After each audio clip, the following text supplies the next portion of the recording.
Morning, everyone. For those of you who don't know me, I'm Damian Ulatowski, Supervisor, Town of Clay. But that's not why we're here today. We're here to hear something that we've all been anticipating for the past probably almost a year, and that is, what's the footprint of Micron going to be in Onondaga County? So today, we're here to have a glimpse of what's known as Plan Onondaga. And I couldn't be happier today than to introduce the gentleman who's been behind it from the start, who has brought this new vision and realized that vision in the town of Clay. So without further ado, I'd like to introduce our county executive, Ryan McMahon. Thank you. Thanks, Mr. Good morning, everybody, and I want to thank everybody for being here. It's an exciting day here as we really roll out our countywide comprehensive plan, a plan that is essentially, if you think about it, 25 years in the making. That was the last time there was a living, breathing document that became policy of the County of Onondaga, and that document helped provide a roadmap for future policy, for future investments. And we've had opportunities to plan, but never have we had the opportunity to plan and execute on a plan like we do today. I want to acknowledge certain partners in the room. Certainly, you just heard from Supervisor Ulatowski, an incredible partner here in our largest town, and certainly the host community of what is the largest investment in the history of the United States of America. So when you think about what we're talking about today, this is ground zero for that. And Damian and his team and his board and this community will have an opportunity to have a community conversation about what aspects of this plan do they want to incorporate into their own planning process. With Damian, I know I saw Kevin Meeker, town board member, and I saw Debbie Dolan as well here. Did I miss anybody from the Clay Town Board that's here today, Damian? No? I'm good. I want to recognize all the other partners of the town of Clay here, our planning department employees. Thank you again for hosting. Related to, and I'm going to get to my legislators next, but related to Supervisor of Cicero, Michael Aragano, the next door neighbor of what is going to be an amazing amount of growth and opportunity here in the town of Cicero. Certainly the supervisor of Lysander is here with us, Bob Wicks, and want to thank you, Bob, for being here. Onondaga supervisor, John Mahar is here today. I want to thank John for being here. Van Buren supervisor, Mary Sabin is here, and I see the old supervisor over there too. Claude, you look good, Claude, you look comfortable. That's good. I want to acknowledge the county legislature. There is a process now. We're going to unveil this plan today. We're certainly going to move it to our county planning board, and I know there's members here today with Marty Voss and Michael Flair.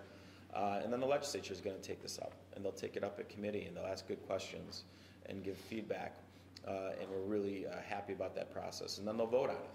And then we will move forward with executing this plan as we go through our 24 budget, certainly. So I want to acknowledge legislators Cody Gunup and legislator Cody Kelly, who represents this community, and certainly Cody and Gunup, Salina and parts of Cicero today and parts of Geddes as well.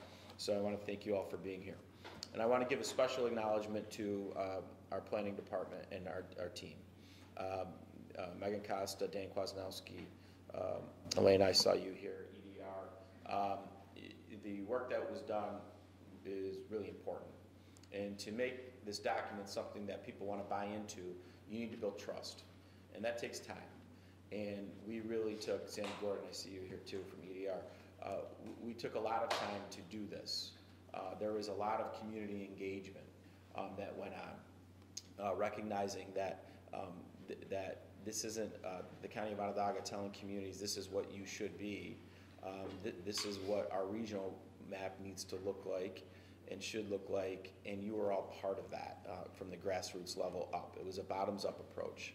And I want to thank my Deputy County Executive Mary Beth Primo, Isabel Harris, for helping to really get this going and execute on this. So let's go through some highlights of the plan, and then we'll take questions after that. But certainly the plan before me is, our first process was engaging the community. And so part of that is we went into every community. We had many, many meetings. We got lots of feedback. And you'll see that all reflected in the plan. And by the way, there's these little cards here that PlanON cards. If you want to scan that code, I'm told that the entire plan will pop up, and you can take the time to review that. Next slide, Justin. The principles of the plan. Preparing for housing in neighborhoods. Strong centers, agriculture, greenways and blueways, and community mobility. Next slide. When we think of strong centers, we're talking about walkable, people-oriented places with a mix of jobs, housing, shopping, dining, culture, and public spaces. When we think of housing in neighborhoods, we're talking about the cornerstones of communities where people are going to live, gather, find refuge, and spend much of their time. Mobility is the ability for people to travel from place to place within the county. And how are we going to enhance mobility options moving forward? Greenways and blueways are exactly what they sound like. Our amazing parks and waterways that we have, that really we don't realize what we have in this community. And this was pivotal in the selection process of Micron. And then agriculture. We're an agriculture community. We can't remember where we came from, and we will continue to be an agriculture community moving forward. Next slide.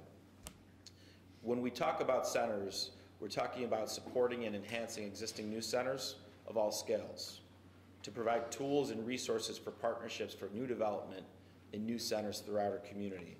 Obvious opportunities in front of us if you think about Shoppingtown Mall, Great Northern Mall, the Inner Harbor. To incorporate multi-model options is an essential element of centers. Invest in public places and spaces within existing centers. When you think about the most successful center we've seen over the last decade, it was really the revitalization of our downtown in the city of Syracuse. So how do we replicate that success moving forward? When we talk about housing in neighborhoods, we're taking an all-of-the-above approach to that in a growing community. We need affordable, efficient, diverse, and most importantly, attractive housing to be developed in this community. We need to expand the housing choices in this community. What a 28-year-old wants in housing today is different from what a 28-year-old wanted in housing 30 years ago. These are facts. So we need to develop targeted market-driven programs to support neighborhood health. We need to support and enhance the county's housing in neighborhoods.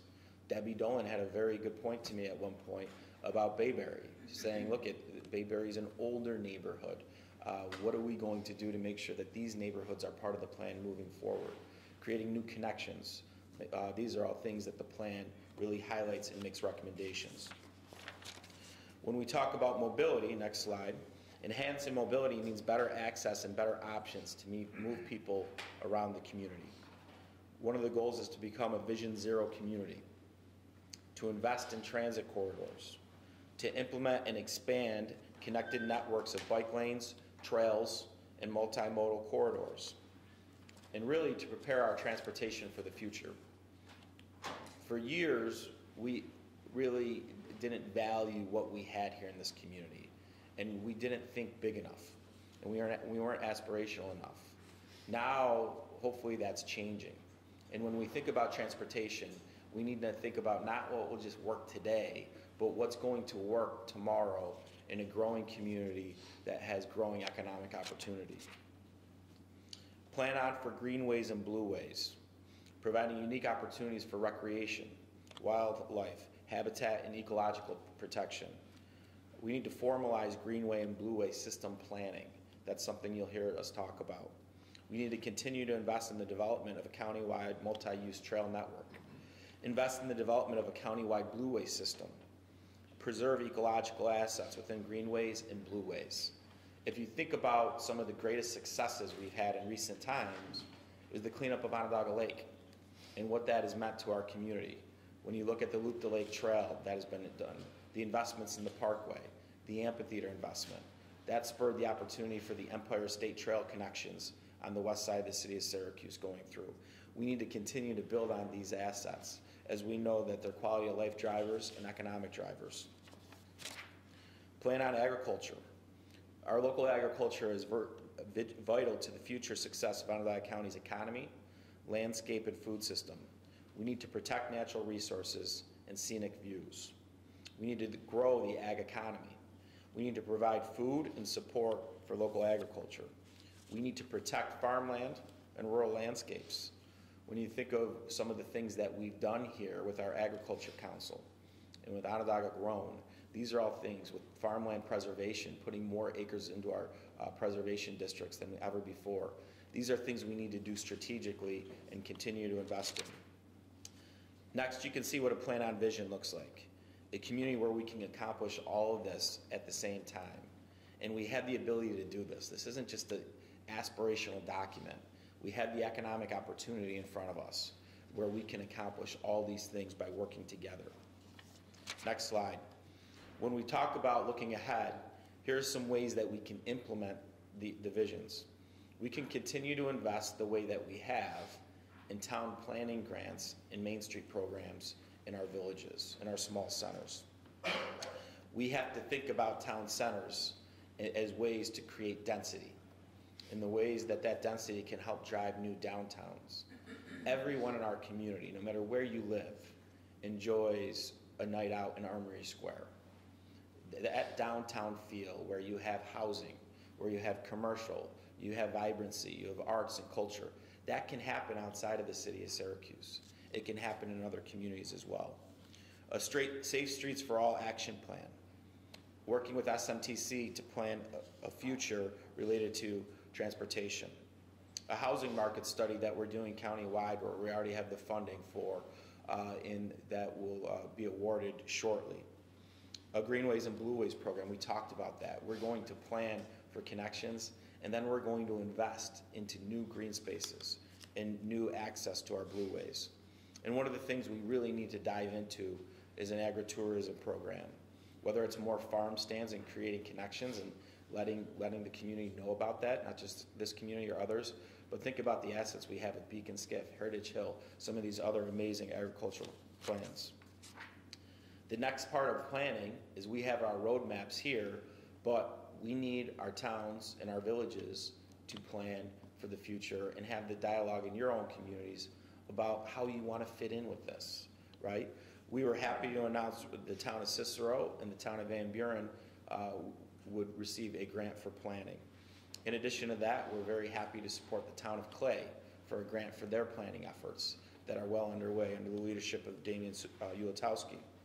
The town of Elbridge, the town of Lafayette, the town of Lysander, the town of Salina, the town of Skaneateles, Marcellus, and Spafford will all receive planning grant support from us moving forward so that in their own planning process, they have a community conversation. They look at their existing centers and they look at ways where they can incorporate and build off that. They look at ways in areas where new zoning may apply so that you can have areas of high density zoning in your communities that won't change the rural aspects of your communities or won't impact existing suburban neighborhoods. Or just because you do high density in one area doesn't mean that that's what it should be throughout all of your community. And we look forward to being a partner with that and certainly providing planning support when necessary. We've invested in more planning positions in our county so that we can support, not just to pay, but help support these towns and villages as they go through this. And for everyone who doesn't know, just a reminder, we already do planning for the city of Syracuse. So it's not that we are leaving the city of Syracuse out. We already work and do the planning for them. Here is our website for PlanON. There's a lot that we left for everyone to review. And there's a lot of things that we will work forward to implement. Our goal is to have the planning board vote on this this week. 17th. Thank you, Megan. Get it over to the legislature for committee so the legislature can go through their process and have a vote in July. And then our first opportunity to look at ways to specifically implement we'll be looking through our budget process in 24, which this will be a big component of that. But we've already invested in a lot of different aspects of this plan. We already have Blueways and Greenway investments in our 23 budget.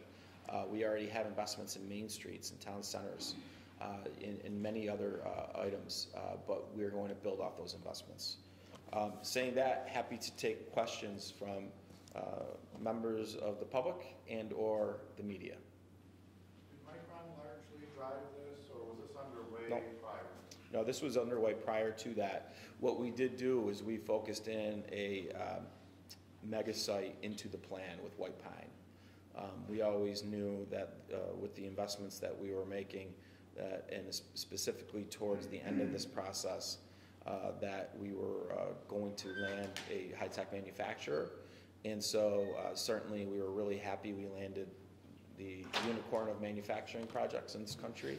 But what's different about other documents and then this document is because of the Micron opportunity, we can actually implement all of this because there's an economic driver for all of this. There's an economic driver for housing. There's an economic driver for new center-driven developments because Clay will be growing, Cicero will be growing, certainly Lysander, Van Buren, Salina, these communities will all be growing. Certainly the city of Syracuse will see growth and stimulus as well, and other communities will too. So really what this is we have our regional document, we can actually implement this stuff. The previous documents, a little aspirational. Our local communities need to work through their own plans and their own conversations. And then from there, we all work together to implement those goals. But it's a very exciting time, certainly because of what Micron has done. But before that, if you think about it before, even before White Pine, we saw what was going on in downtown Syracuse. We saw what was going on with the cleanup of Onondaga Lake and the investment around that and the momentum around that. We saw economic activity and wins like we never had in recent times, from JMA Wireless to obviously Amazon, 2,800 jobs they brought to the community. Investments like Ultra Dairy, Tessie Plastics, Lockheed Martin, SRC, TTM. All these other investments were happening before Micron. And so certainly the planning was important for that, but now everything's changed since Micron.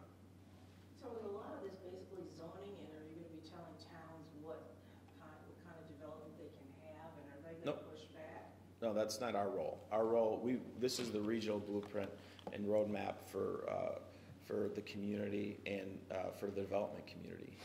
And it will be the policy of Onondaga County.